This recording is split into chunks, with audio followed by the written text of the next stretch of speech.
Le cercle RH, le débat de Smart Job pour parler de la parentalité. Alors vous êtes des millions à être concernés. Papa, maman, jeune maman, comment je fais pour concilier ma carrière avec ma vie personnelle, la crèche, l'organisation de vie, tout ça est très complexe. On va en parler avec mes invités. Marion Desrumeaux, ravi de vous accueillir. Vous êtes chef de projet études observatoire de l'emploi cadre à l'APEC, avec une étude qui est très intéressante parce que malgré tous les travaux, les lois et l'engagement des entreprises, on voit que les parents ont toujours des difficultés à concilier vie pro, vie perso. On va commencer commenter vos chiffres dans quelques instants. Et puis avec nous, Lucille Ouattara. Bonjour Lucille. Vous êtes experte conciliation des vies, parentalité en entreprise, égalité femmes-hommes avec la fresque sexisme. Et je le dis quand même, et c'est assez intéressant dans les parcours de vie, c'est que vous avez fait de belles écoles, de belles études, vous êtes rentré dans de belles entreprises, et puis bam, j'ai eu un enfant. Et à ce moment-là, ça bascule. Pourquoi ? Envie de donner un peu plus de sens à ce que je faisais tous les jours. Et de me réveiller le matin avec foncièrement l'envie de me dire je dépose mes enfants à la crèche ou chez une assistante maternelle, mais pour faire quelque chose qui a du sens pour moi. Je ne dis pas que mon métier d'avant n'en avait pas, mais en tout cas, qui a du sens pour moi. Avec, et on va revenir sur des chiffres, parce qu'il y a de la macro, mais aussi de la réalité, c'est-à-dire déposer son fils, sa fille chez quelqu'un, partir en courant au travail, parce qu'évidemment on a peur de manquer le métro et le train, qui génère évidemment une surcharge mentale, ou une charge mentale, comme on peut l'appeler ? On peut dire une surcharge. Une surcharge, je pense que le mot est approprié. Oui, c'était le bon mot. Ça vient faire écho quand même à l'étude que sort l'APEC, qui est intéressante. Marion Desrumeaux, 4 parents sur 10 déclarent éprouver de difficultés. Vrai pour les mères, mais vrai aussi pour les pères. Même si on voit que la charge, on y reviendra, est quand même plus, le sac à dos est plus rempli chez les mamans que chez les papas, on va se le dire. Mais on voit quand même qu'il y a une vraie difficulté. Alors en effet, on a interrogé plus de 2000 cadres, dont la moitié au moins ayant un enfant mineur au foyer. Et ce qu'on voit, c'est que la parentalité va avoir tendance à accroître les difficultés à concilier vie personnelle et vie professionnelle. Donc quand on pose la question, on a en effet 37% des parents qui nous répondent par l'affirmative et qui disent en effet concilier parentalité, travail de cadre, c'est pas évident, et c'est 10 points de plus que les cadres non parents. Et c'est en effet le même chiffre à la fois chez les hommes et chez les femmes. Alors juste, on va essayer de trouver des solutions dans cette émission, parce que c'est intéressant de faire des photographies un peu sombres, mais ce qui est intéressant, c'est de voir ce qu'on peut transformer quand même dans la photo pour y rester. Ils vous disent que ça a des impacts très concrets sur leur vie professionnelle. Je quitte plutôt les réunions, je suis obligé parfois de faire des choix qui sont parfois des choix préjudiciables sur la réussite d'une carrière, on est bien d'accord ? Alors tout à fait. En effet, ils vont nous dire manquer des réunions ou devoir partir plus tôt, ce qui est jamais évident. On est un peu embêté. On va rater des pots, des after-work, tous ces éléments informels. On va devoir renoncer parfois à certains projets très exigeants ou à certaines formations.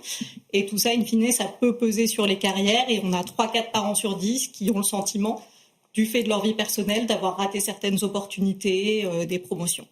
Donc, Lucille, pour faire un trait d'humour, globalement, si on veut réussir une carrière professionnelle pleine et entière, on ne fait pas d'enfants. Ça peut être un choix. Non, mais je pense que c'est pas le bon. Alors soit on n'a pas envie d'avoir des enfants et c'est un choix totalement acceptable. Soit on essaye de faire bouger les entreprises. C'est un peu mon métier tous les jours, c'est de se dire en fait on peut concilier les choses. Il y a le modèle d'avoir des nounous et des filles au père et c'en est un. Et puis il y a le modèle de dire j'ai besoin du temps pour m'épanouir pleinement dans mon rôle. De voir mes enfants, de m'engager dans des associations, de faire du sport, de regarder des séries à la télé. En bref, de faire ce que je veux de mon temps, mais du coup, que l'entreprise puisse s'adapter à ses collaborateurs et collaboratrices et que ce soit pas l'inverse, en fait. Donc, et là, il y a des dirigeants qui disent mais non, ça marche pas. Ils nous regardent là, ils disent mais c'est pas à l'entreprise de s'adapter au rythme de vie, c'est aux salariés de s'adapter puisqu'elles ont signé un contrat, elles ont signé un contrat de travail auquel cas elles s'y plient. Enfin, vous voyez ce que je veux dire ? Oui, je vois bien. Ça, vous devez avoir ce genre de réponse de dirigeants. De dirigeants, oui, de RH qui ont compris qu'il fallait aller sur ces sujets-là de moins en moins. Et heureusement, on en parlait en préambule.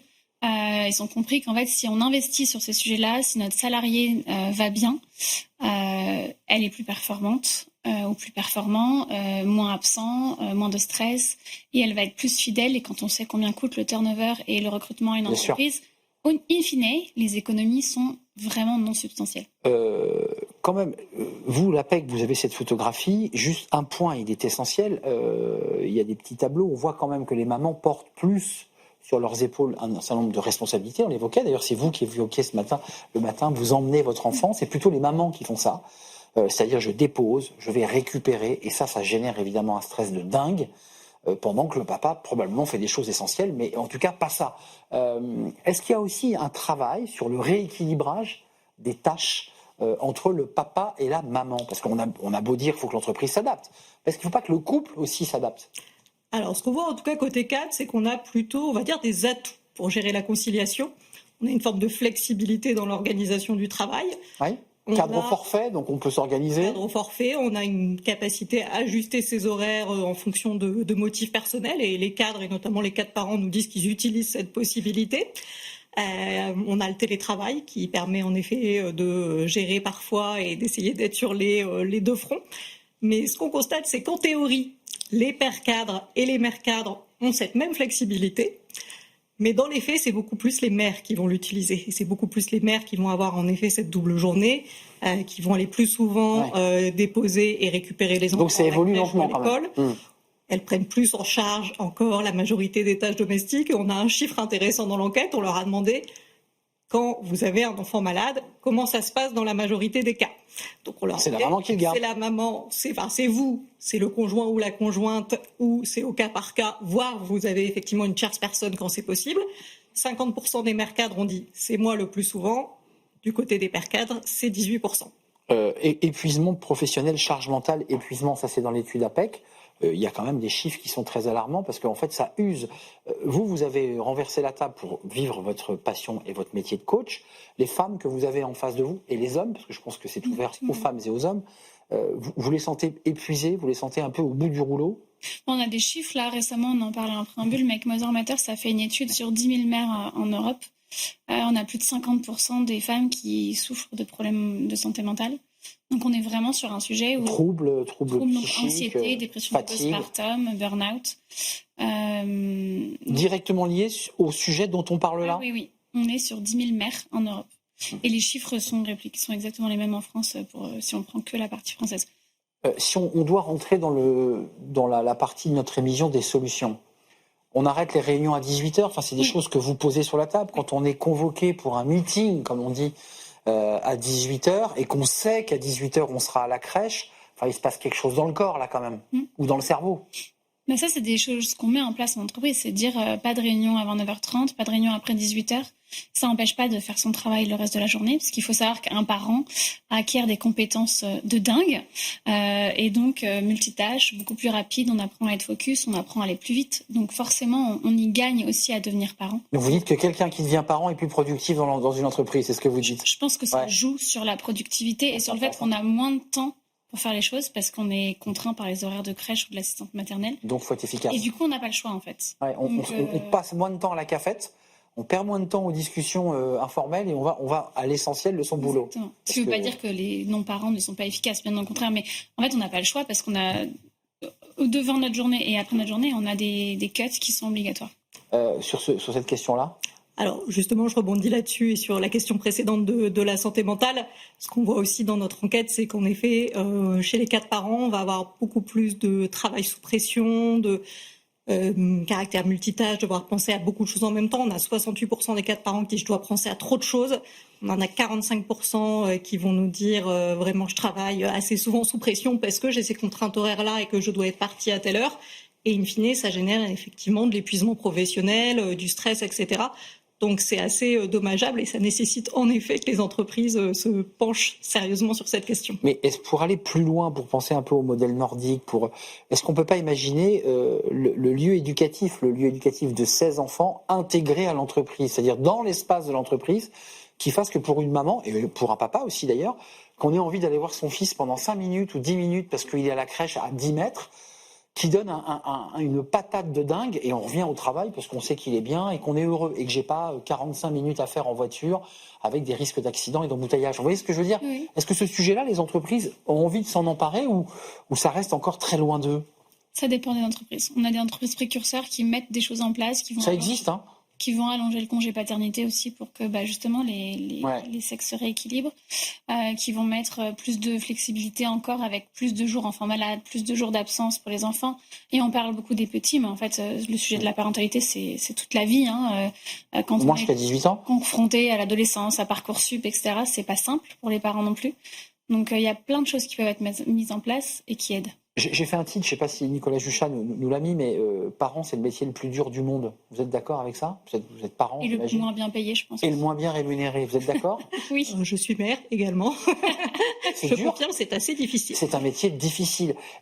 Les entreprises, elles sont loin encore du compte, où vous dites que ça dépend des entreprises, mais on a quand même le sentiment qu'on n'est pas encore très avancé sur tous ces sujets. C'est un sujet qui dit c'est de la vie privée, on s'en occupe pas, et après tout, les gens se débrouillent. Enfin, vous souriez, mais... On en a parlé. On a parlé de ce sujet. Ben oui, parce qu'avant, les invités discutent. Vous êtes d'accord ? On entend ça, cette espèce de... C'est bon, c'est la vie privée, c'est votre vie, vous gérez votre boulot. On l'entend moins. Alors cette remarque de c'est la vie privée, moi, je pense qu'on est d'accord tous qu'on a une seule vie en fait et qu'il n'y a pas la vie privée, la vie pro. Si votre enfant il est malade et que vous arrivez au boulot, votre enfant est malade, et ça reste sur votre dos en fait. Vous n'allez pas le déposer. Et si vous avez un dossier compliqué à gérer, vous le ramenez aussi souvent à la maison, surtout en tant que cadre, quand on peut ouvrir son laptop sur son canapé.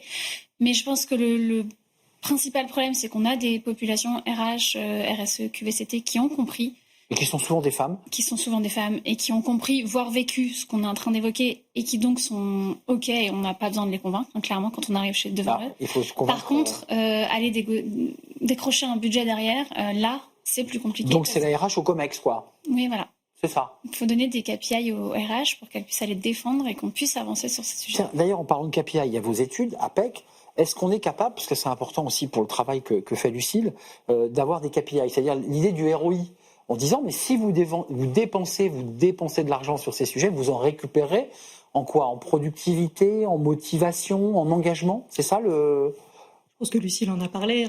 C'est vrai qu'on voit que les politiques en matière de parentalité, ça joue sur l'attractivité de l'entreprise, déjà, l'envie des parents de rejoindre une telle entreprise, et ça joue sur la rétention, c'est-à-dire la capacité à garder ses salariés et à ce qu'ils restent bien et engagés dans l'entreprise. C'est quoi le modèle idéal pour vous, vous qui accompagnez les entreprises ? C'est quoi le juste et d'ailleurs, y a-t-il un équilibre idéal ? Alors, je pense qu'il est propre à chaque entreprise. Et à chacun, d'ailleurs ? Et à chacun, oui, évidemment, parce qu'on a des parents, des non-parents, et c'est aussi pour ça que je parle souvent de conciliation des vies, pour ne pas exclure les non-parents, parce que c'est pas parce qu'on est non-parent qu'on a envie de finir à 20h30 tous les soirs aussi. En fait, on a aussi le droit d'avoir une vie quand on n'est pas parent. Donc, parlons de conciliation des vies, je trouve, au sens large, parce que tout le monde a le droit à une vie. Je veux pas qu'on se quitte avant d'avoir dit un mot des femmes cadres, et pas que des femmes cadres d'ailleurs, mais en l'occurrence l'APEC, c'est les cadres, des familles monoparentales qui, elles, ont une double charge. Parce qu'elles n'ont pas la possibilité d'avoir malgré tout le papa qui peut être en aide. Ça aussi, c'est des femmes que vous rencontrez et qui vous disent là, ça devient totalement impossible. Il y a des choses qui sont facilement mises en place, type doubler les nombres d'enfants malades, de jours d'enfants malades. Qui permet de libérer. Parce qu'en fait, si on n'est que 1 à assurer l'enfant, on n'a que 5 jours versus 10 pour un couple qui aurait deux parents qui travaillent.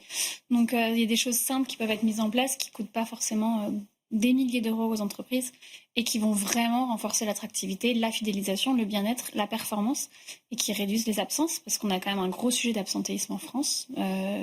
Suite à la crise du Covid, ça n'a pas vraiment baissé comme on espérait.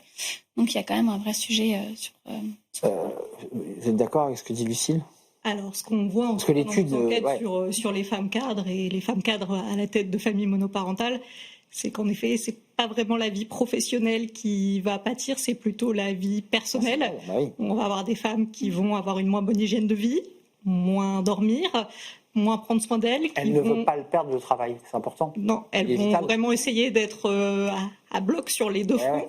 Et ça va les conduire parfois, même on l'a mesuré dans notre enquête, à repousser, voire renoncer à des rendez-vous médicaux pour elles-mêmes. Donc ça peut avoir des conséquences en effet assez graves. Les fameux 10 000 femmes atteintes d'un burn-out dans cette étude européenne, elles peuvent faire partie de celle-là. Merci mesdames de nous avoir éclairés sur ce sujet qui concerne les mamans, mais aussi, puisque pas les papas, dans le cadre d'un engagement et d'un juste équilibre entre la vie pro et la vie perso. Merci Lucille Watrin, experte conciliation des vies, parents et parentalité en entreprise, égalité femmes-hommes à travers une fresque, si j'ai bien compris. Et vous accompagnez les RH et vous peut-être leur donner les éléments de langage qui vont bien pour convaincre les comecs, c'est ça en fait. Oui, c'est ça, oui. C'est ça votre travail. Merci à vous Marion Desrumeaux, vous êtes chef de projet études conservatoire de l'emploi à l'APEC, avec cette étude à découvrir sur votre site, justement sur ces enjeux de la parentalité chez les cadres, femmes et hommes. Merci à vous deux mesdames, on tourne une page, tout de suite c'est Fenêtres sur l'emploi et on s'intéresse aux TPE, aux PME à travers un salon, et c'est tout de suite.